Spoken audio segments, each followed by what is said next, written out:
मंच पर उपस्थित जिले के शानदार अध्यक्ष आदरणीय पारसनाथ यादव जी, जिला महासचिव आदरणीय बख्तियार खान साहब और प्रदेश के सचिव हमारे अभिभावक गार्जियन पिता आदरणीय श्री छोटेलाल यादव जी और प्रदेश सचिव आदरणीय श्री माखनलाल यादव जी, सूरज वर्मा जी, विधानसभा अध्यक्ष मिल्कीपुर पृथ्वीराज यादव जी और यहाँ के पूर्व चेयरमैन आदरणीय जुगीलाल यादव जी, श्रीमती रोली यादव जी, जिला सचिव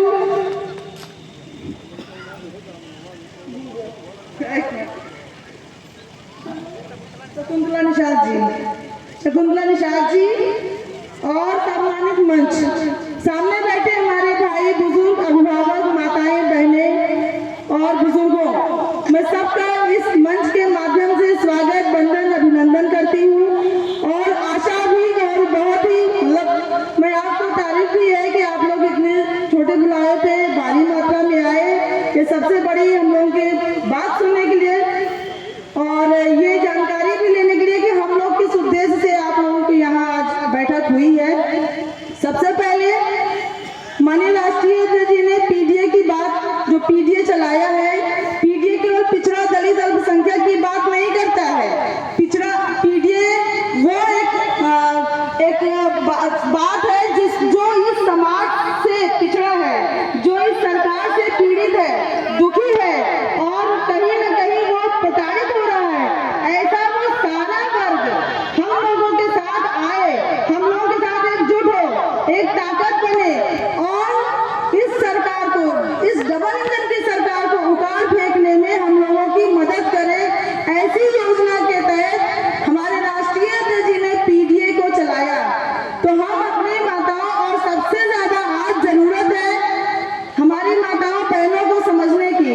हमारी माताएं बहनें अगर चाह लेंगी तो बहुत कुछ बदल सकता है। केवल हम पुरुषों पर ही जिम्मेदारी नहीं दे सकते हैं, जितनी जिम्मेदारी हमारे समाज में पुरुषों की है उतनी ही जिम्मेदारी आज आपकी भी बनती है।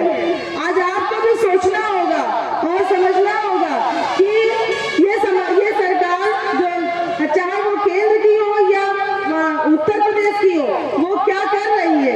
केवल आपको ठगने और चलने का काम कर रही है। चाहे वो शिक्षा के माध्यम से हो, चाहे वो रोजगार के माध्यम से हो, चाहे वो महंगाई के माध्यम से हो, चाहे आप देखिए खेत लेने का काम हो, घर छीनने का काम हो, हर तरह से वो आपको प्रताड़ित करने का काम कर रही है। आपने इनको जिताया, उन्होंने कहा जब 22 की गवर्नमेंट आई, उन्होंने कहा कि माताओं बहनों भाइयों सुनो, आप लोग अगर मेरी सरकार लाएंगे तो मैं आपका काला धन वापस लेकर आऊंगा, जो आपके खाते में 15-15 लाख रुपए आएंगे। आप बता दो भाइयों बहनों माताओं, किसके खाते में 15 रुपया आया है? किसी के खाते में आया है? हर साल 2 करोड़ रोजगार दूंगा। किसी के यहाँ रोजगार आया है 10 सालों में? सुरक्षा दूंगा, व्यवस्था दूंगा और महंगाई पर नियंत्रण दूंगा, लेकिन सारे वादों पर फेल है। आपको नहीं लगता है कि आपको समझना चाहिए इस चीज को? आप ये बताइए, महंगी महंगी शिक्षा दे रहे हैं अपने बच्चों को, चाहे आप कर्जा लेकर दे रहे हो, चाहे खेत बेच कर दे रहे हो, चाहे जैसे दे रहे हो, लेकिन आप महंगी शिक्षा दे रहे हैं किस लिए? रोजगार के लिए। लेकिन अगर रोजगार नहीं मिलता है तो क्या होगा? कब तक आप उनको बना के खिलाएंगे? तो ये जो सरकार है पूरी तरह से अपने वादों में फेल है, पूरी तरह से वो एक तरह से निकम्मी सरकार बन गई है आप लोगों के लिए। केवल वो आपका खून चूसने का काम कर रही है। ऐसे में अब आप लोगों की जिम्मेदारी बनती है इस सरकार को उखाड़ फेंकने की। और ये जितना समाज पुरुष करेगा उतना ही आपका है। आप घर में रहती हैं, हम ये नहीं कहते कि आप जाइए गली गली प्रचार करिए, कहीं मत जाइए। आप अपने घर में बैठती हैं, 4 औरतों को लेकर बैठती हैं, उन्हीं औरतों को आप भी समझिए, उनको भी समझाइए कि बहनी, काकी, दीदी, माई, चाची, आपकी हम लोग अपना वोट खराब नहीं करेंगे, आपकी हम किसी के बहकावे में नहीं आएंगे। चाहे कोई मुझे जितनी लालच देगा मैं उसमें नहीं आऊंगी। आपकी मैं वोट साइकिल पर दूंगी। अपने लोकसभा प्रत्याशी माननीय अवधेश प्रसाद जी को जिता के लोकसभा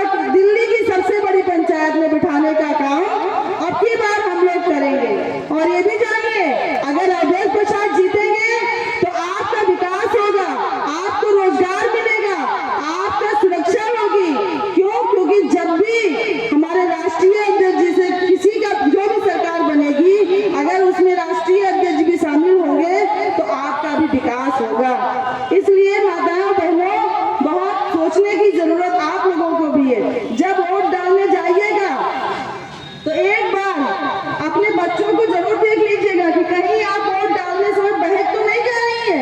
अगर आपने गलत वोट डाल दिया तो आप अपने बच्चों का सौदा भी करेंगे। ये चुनाव आम चुनाव नहीं है, ये चुनाव संविधान बचाने का चुनाव है। ये अवधेश प्रसाद जी का चुनाव नहीं है, ये समाजवादी पार्टी का चुनाव नहीं है, ये चुनाव आपका चुनाव है, ये चुनाव हमारा चुनाव है, संविधान बचाने का चुनाव है। इसलिए आप लोगों को संविधान बचाना होगा। आज जिस कुर्सी पर आज आप लोग बैठे हैं या बैठे हैं, ये कुर्सी कल आपको बैठने का कभी ऐसा रहा जब आप जमीन पर बैठते थे, लेकिन ये बाबा साहब की देन है, आज आप कुर्सी पर बैठी हैं और आप अपनी बात रख सकती हैं। ये सिर्फ बाबा साहब की देन है। तो बाबा साहब की देन अगर आपको बैठने को दिया है कुर्सी, तो उसको बचा के रखिए और इन जुल्मी सरकार को हटाने का काम भी करें। मैं बहुत कुछ नहीं कहूंगी, हमारे बीच बहुत बड़े वक्ता भी बैठे हैं, मैं अपनी बात को यहीं कम समाप्त करूंगी।